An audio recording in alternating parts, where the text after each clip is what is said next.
Hey guys, so ever so frequently I see posts about revision timetables floating about, and I personally find that they do not work for me whatsoever, because typically when I start something I always want to finish it.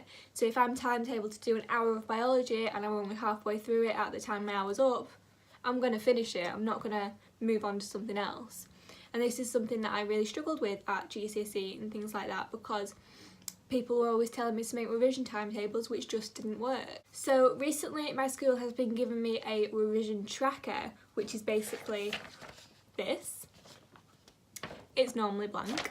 It's basically just this grid with all these different sections and different dates.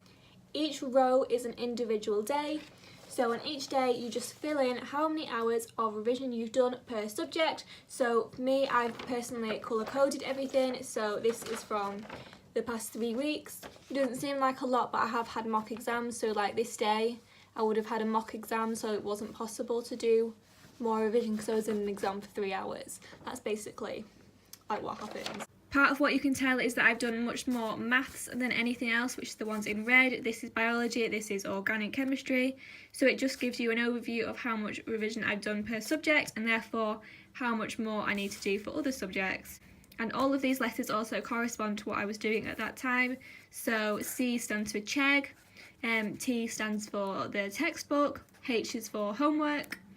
So it just gives me a clear overview of how much revision I've done per subject, and therefore I can adapt each day to suit like how many hours I need to put in to different subjects. So I'm on the back now. So for the past weekend I've only done chemistry. I've done non-organic and organic, but that now tells me that I need to start focusing on maths and biology more.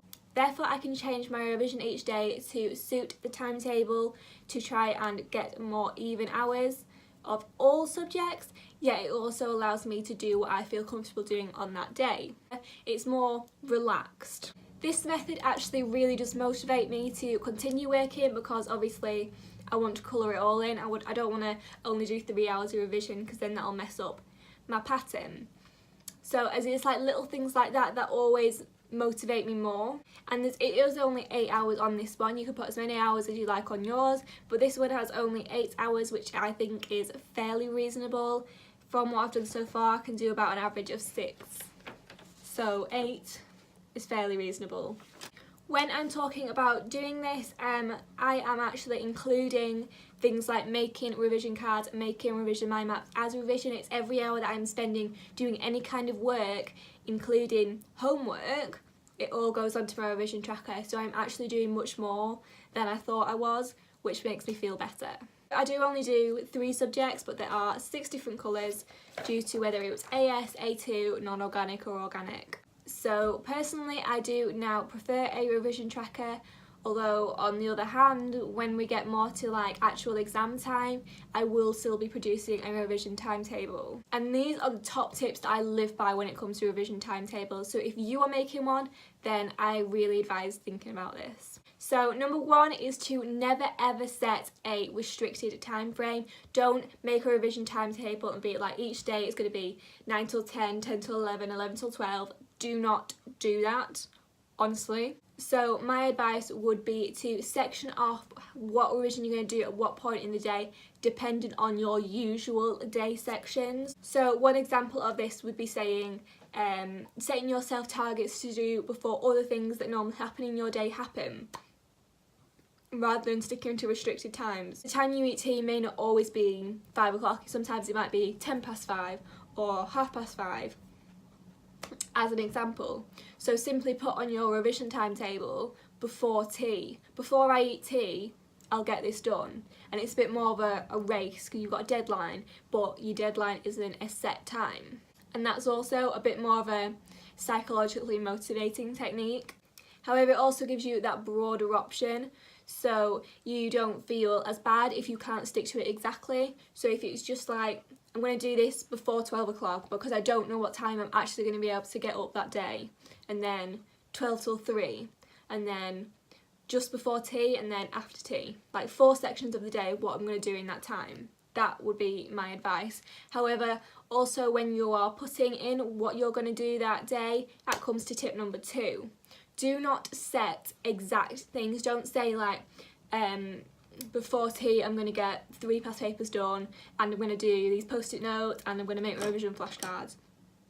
Don't do that. When it comes to setting these instructions, I always suggest, and what I always do, is simply just write in a broad answer, like literally just say the subject that you're going to do, or like I would write in, before tea I'm going to read through my maths book, and then anything extra I do, like reading through flashcards, is a bonus. If I wrote down 5 different things I wanted to get done and I only got 4 done, I'd then feel like a failure because I haven't got it all done.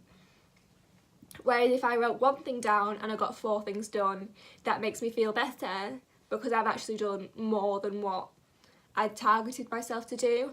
So I always advise making yourself a bit more of an underdog, like underestimate yourself than overestimate. Finally, we're going to tip number 3, which is to always timetable around your usual day.